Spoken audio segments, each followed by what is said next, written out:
네, 이번 시간 식사 및 영양관리 마지막 문제풀이 보도록 하겠습니다. 46번 약물의 성분과 효과가 유지되도록 보관하는 방법으로 옳은 것은 2번 알약은 건조한 곳에 보관한다. 자, 1번 귀약은 냉동고에 보관한다. 한번 볼까요? 자, 안약과 귀약. 안약이나 귀약은 투약 후 입구를 생리식염수 솜으로 잘 닦아서 상온의 그늘진 곳에서 보관한다 라고 되어 있습니다. 상온의 그늘진 곳. 안약이나 귀약이죠. 때문에 1번 귀약은 냉동고에 보관한다. 틀렸습니다. 3번 안약은 햇볕이 잘 드는 곳에 보관한다. 방금 봤죠? 안약과 귀약은 햇볕이 잘 들고 냉동고에 보관하는 것이 아니고 상온의 그늘진 곳에서 보관한다. 4번 가루약은 물약에 녹여서 서늘한 곳에 보관한다. 녹여서 보관하면 안 되죠. 책에 가루약 보관법은 없지만 가루약을 먹일 때 사용하는 숟가락에 이물질이나 물기가 있으면 변하기 쉬우므로 물기가 없는 숟가락을 사용해서 약을 복용한다라고 되어 있는데요. 일단 가루약은 물약에 녹여서 서늘한 곳에 보관, 이거 자체가 틀렸다고 봐야죠. 5번 갈색 병에 들어있는 물약은 직사광선이 드는 곳에 보관한다. 자, 책에 실업제 보시겠습니다. 실업제 물약은 서늘한 곳에 직사광선을 피해서 보관한다. 그죠? 약병이 갈색인 이유는 그 빛을 피하고자 만든 건데 직사광선이 있는 곳에 보관하면 안 되겠죠? 계속 읽어보겠습니다. 약병에 쓰인 보관 방법을 따른다. 오랫동안 먹지 않다가 다시 먹는다면 색깔이나 냄새를 확인하여 이전과 다르면 폐기한다. 약 용기째 빨아먹으면 침이 약에 섞여 들어가 변질될 수 있으므로 반드시 깨끗한 플라스틱 계량컵이나 스푼에 덜어 먹여야 한다. 꺼낸 시럽을 다시 병에 넣으면 약이 변질되는 원인이 되므로 잘못 따른 약은 버려야 한다 되겠습니다. 자, 알약까지 한번 보고 갈까요? 알약은 원래 약 용기에 넣어 건조한 곳에 보관해야 습기가 차지 않는다. 햇빛을 피해 보관해야 약 성분이 변질되지 않는다. 때문에 건조한 곳 햇빛 피해라. 그래서 46번 약물의 성분과 효과가 유지되도록 보관하는 방법으로 옳은 것은 2번 알약은 건조한 곳에 보관해라. 맞죠? 자, 47번입니다. 대상자에게 안연고를 투약하는 방법으로 옳은 것은 자, 저는 1번 썼다가 5번으로 고친 겁니다. 매기기 전에 고쳐서 맞습니다. 5번이 답입니다. 눈꺼풀 밖으로 나온 연고는 생리식염수를 적신 멸균솜으로 닦아낸다. 그죠?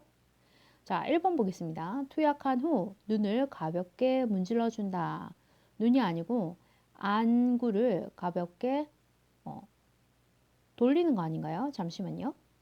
자, 대상자에게 눈을 감고 안구를 움직이게 한다. 그죠? 문질러 주는 게 아니라 안구를 가볍게 안구를 움직인다. 이렇게 해야 답입니다. 그래서 1번은 틀렸죠? 투약한 후 안구를 움직인다. 움직이게 한다. 2번 눈의 바깥쪽에서 안쪽 방향으로 투여한다. 아니죠. 눈의 안쪽에서 바깥쪽으로 투여해야 한다고 되어 있죠. 3번 안연고 투약 후 비루관을 가볍게 눌러준다. 비루관을 눌러주는 것은 안연고가 아니고 안약입니다. 4번 뚜껑을 열 때 처음 나오는 연고부터 사용한다. 처음 나오는 연고는 제거하죠. 자, 안약 투여 방법. 안연고를 사용할 때는 처음 나오는 것은 거즈로 닦아 버린다 되어 있습니다. 그리고 한 검을 아랫 눈꺼풀을 잡아당겨 아래 결막낭 위에 튜브를 넣고 안쪽에서 바깥쪽으로 안연고를 2cm 정도 짜 넣는다. 안쪽에서 바깥쪽으로 짜 넣어야 합니다. 자, 안연고 투여 시 주의사항. 안연고를 사용할 때는 처음 나오는 것은 거즈로 닦아 버린다. 외부 공기에 오염되었을 수 있기 때문이다. 아시겠죠? 그래서 47번 정답은 대상자에게 안연고를 투약하는 방법으로 옳은 것은 5번 눈꺼풀 밖으로 나온 연고는 생리식염수를 적신 멸균솜으로 닦아낸다입니다. 48번 정맥주사 바늘을 제거한 부위를 알코올솜으로 비비지 않고 누르는 이유는 자, 이건 혈관 주사기 때문에 피멍이 발생할 수 있어서 피멍 발생 예방을 위해서 비비지 않고 눌러주라고 했습니다. 49번 거동이 불편한 대상자가 화장실을 안전하게 사용하도록 돕는 방법으로 옳은 것은 1번 변기 옆에 안전 손잡이를 설치한다. 맞죠? 2번 용변을 마칠 때까지 다른 용물을 본다. 아니죠. 화장실 밖이나 근처에서 가까운 곳에서 거동이 불편한 대상자가 요구사항이 있을 시에 도움을 줄 수 있는 거리에 있고 주의 깊게 잘 지켜보고 있어야 되죠. 눈으로 본다는 게 아니라 가까이 있는 겁니다. 책을 한번 보도록 하겠습니다. 화장실 밖에서 기다릴 때 요양보호사는 중간중간 대상자에게 말을 걸어 상태를 살핀다 라고 되어 있습니다. 3번 화장실은 눈이 부시지 않도록 조명을 어둡게 한다. 화장실은 조명을 밝게 해서 안전사고가 일어나지 않도록 해야 되겠죠. 4번 화장실 앞에 화분을 놓아 화장실 위치를 표시한다. 아닙니다. 걸리적거리는 거는 치워야 합니다. 자, 밤에는 어두워 화장실을 찾기 어려우므로 화장실 표시 등을 켜두어 잘 찾을 수 있게 한다. 화장실 표시 등입니다. 5번 밤에는 수면에 방해되지 않도록 화장실 표시 등을 꺼둔다. 아니죠. 조금 전에 봤죠. 켜두어서 밤에는 어두워 화장실을 찾기 어려우므로 화장실 표시 등을 켜두어 잘 찾을 수 있게 한다입니다. 그래서 49번 거동이 불편한 대상자가 화장실을 안전하게 사용하도록 돕는 방법으로 옳은 것은 1번 변기 옆에 안전 손잡이를 설치한다입니다.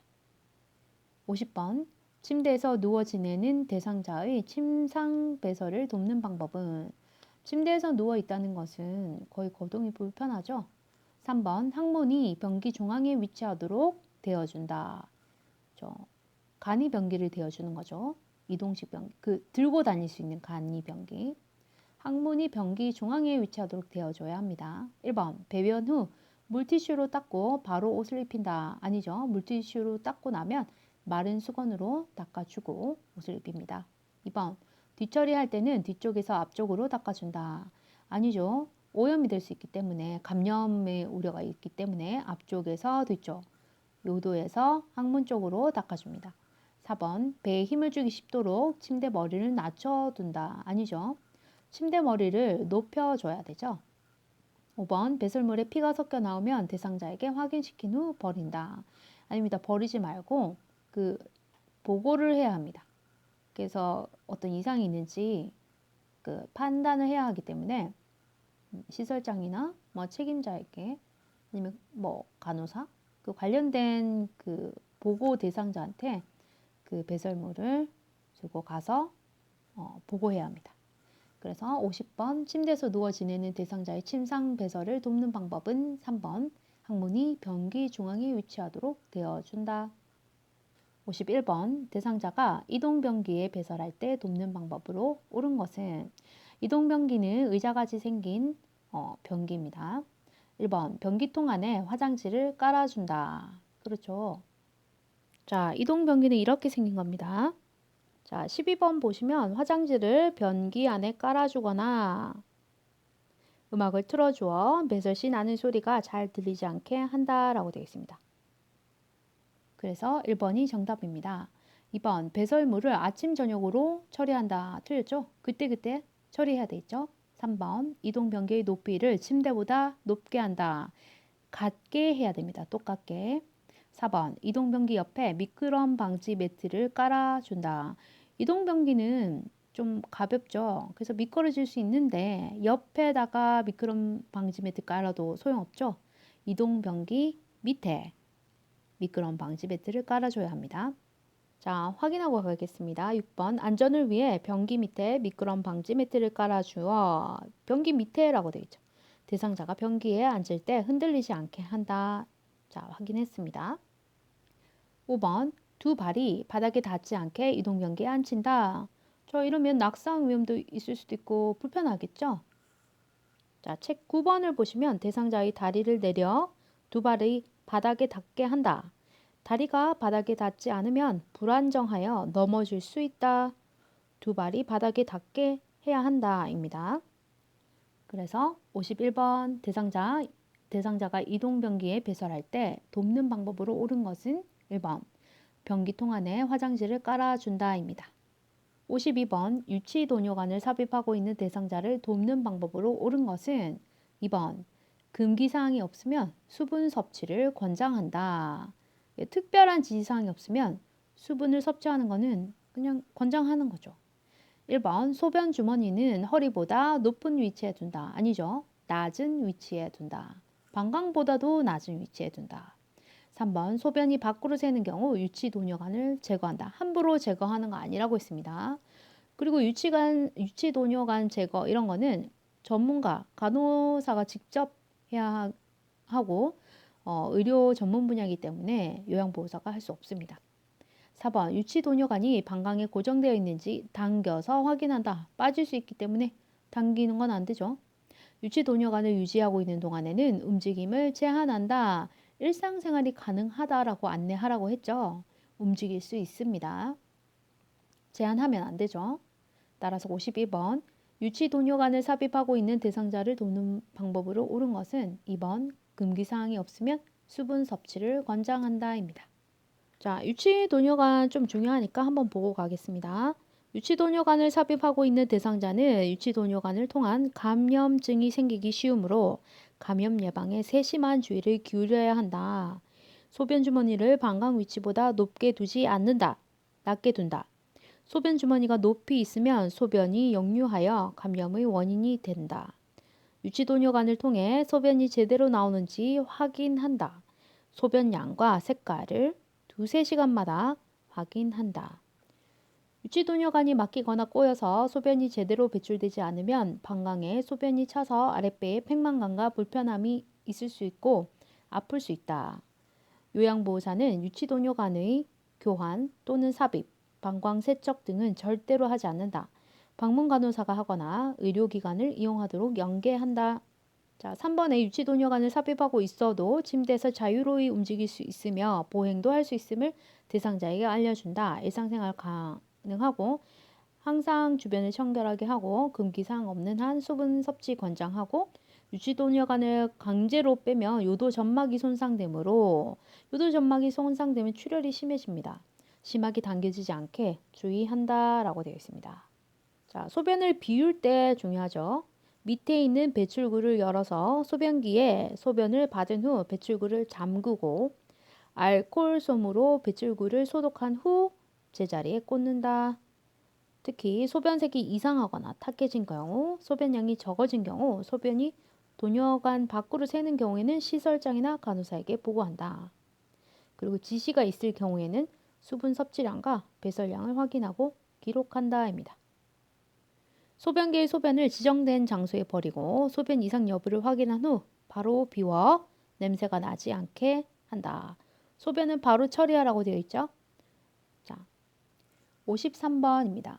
기저귀를 사용하는 대상자를 돕는 방법으로 옳은 것은 3번 오염된 기저귀는 바깥면이 보이도록 말아서 버린다. 정답이죠.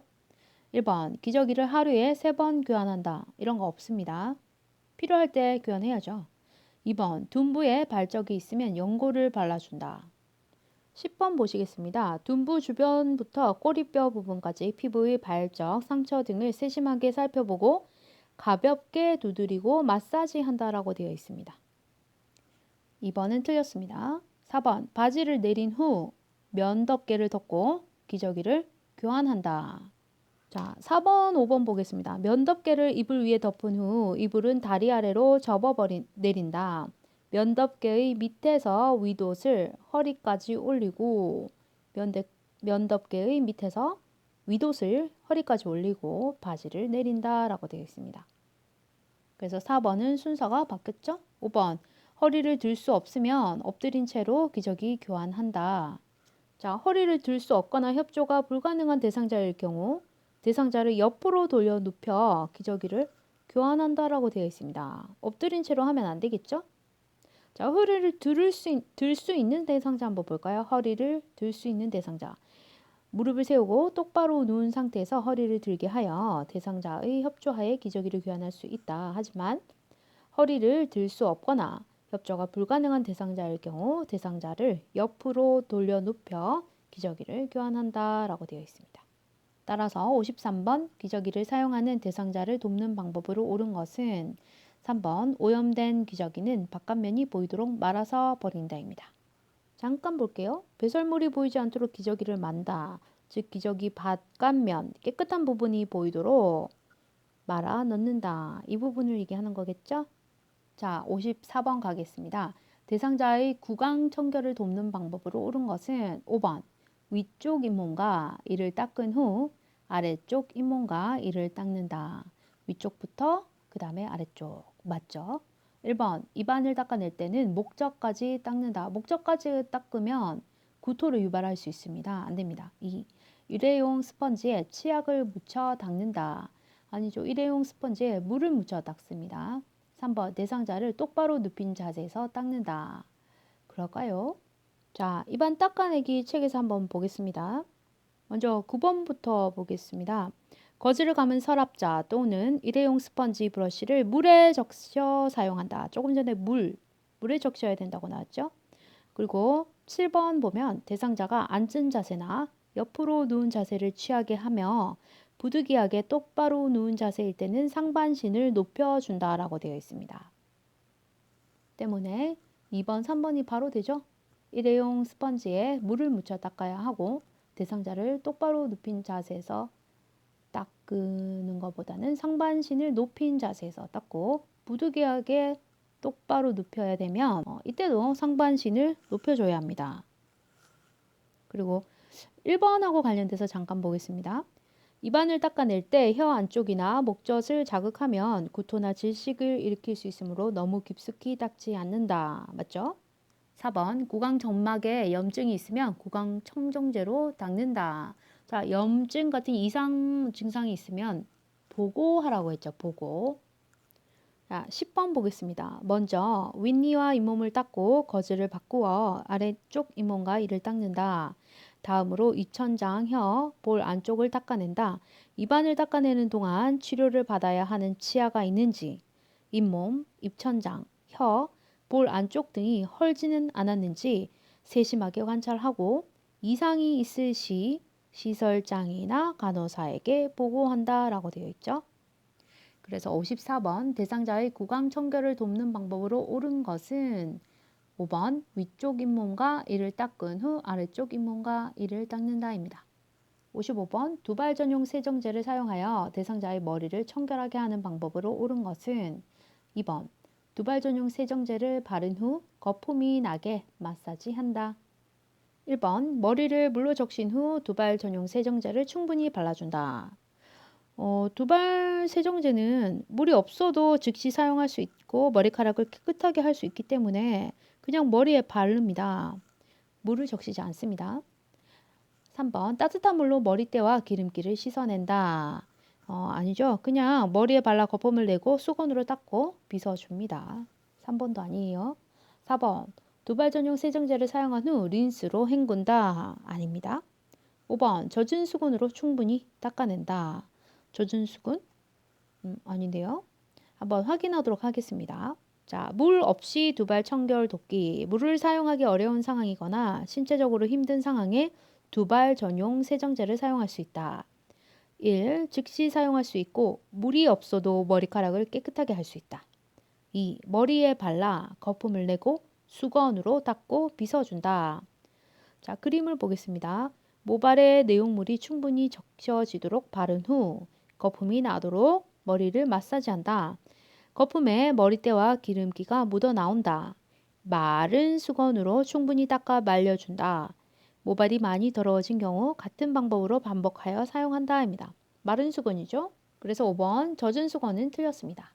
55번 두발 전용 세정제를 사용하여 대상자의 머리를 청결하게 하는 방법으로 옳은 것은 2번 두발 전용 세정제를 바른 후 거품이 나게 마사지한다입니다.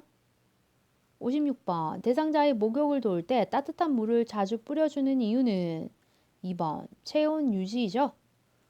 자, 7번 보겠습니다. 체온이 떨어지지 않도록 목욕 중에는 자주 따뜻한 물을 뿌려준다 라고 되어 있습니다. 체온이 떨어지지 않도록. 그리고 대상자가 시행할 수 있는 부분에 대해서는 무리를 하지 않는 범위 내에서 최대한 스스로 할 수 있도록 격려하고 요양보호사는 대상자의 안전에 유의하여서 목욕을 보조해야 합니다. 56번 대상자의 목욕을 도울 때 따뜻한 물을 자주 뿌려주는 이유는 2번 체온 유지였습니다. 57번 대상자의 침상 세면을 돕는 방법으로 옳은 것은 침대 위에서 세면을 하는 거죠. 5번 콧털이 코 밖으로 나와 있으면 깎아준다. 자, 1번 침대를 수평으로 하여 눕힌다. 자, 세면을 돕는 방법에 보시면 7번 침대를 높이거나 가능하다면 대상자를 앉힌다 라고 되어 있습니다. 2번 눈곱이 있는 눈을 먼저 닦는다. 아니죠. 자, 눈 닦기 그림 보겠습니다. 눈곱이 없는 눈을 먼저 닦고 눈은 안쪽에서 밖으로 닦아야 한다. 자, 8번 보시겠습니다. 부드럽고 깨끗한 수건을 따뜻한 물에 적셔 눈의 안쪽에서 바깥쪽으로 닦는다. 다른 쪽 눈을 닦을 때는 수건의 다른 면을 사용한다.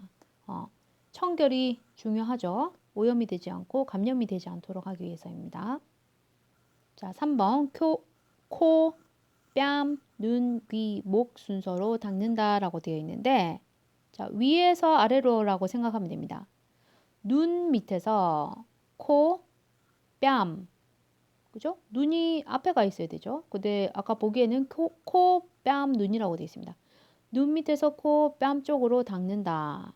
그리고 나서 입술을 닦고 이마를 머리 쪽으로 쓸어 올리며 닦고 나서 귀 뒷면, 귓바퀴, 목 순서로 닦는다 라고 되어 있습니다. 그래서 3번 보기는 눈의 위치가 잘못돼요. 눈 주변을 먼저 닦아야 되겠죠. 4번 면봉으로 귀 안쪽을 깊숙이 닦는다. 깊숙이 아닙니다.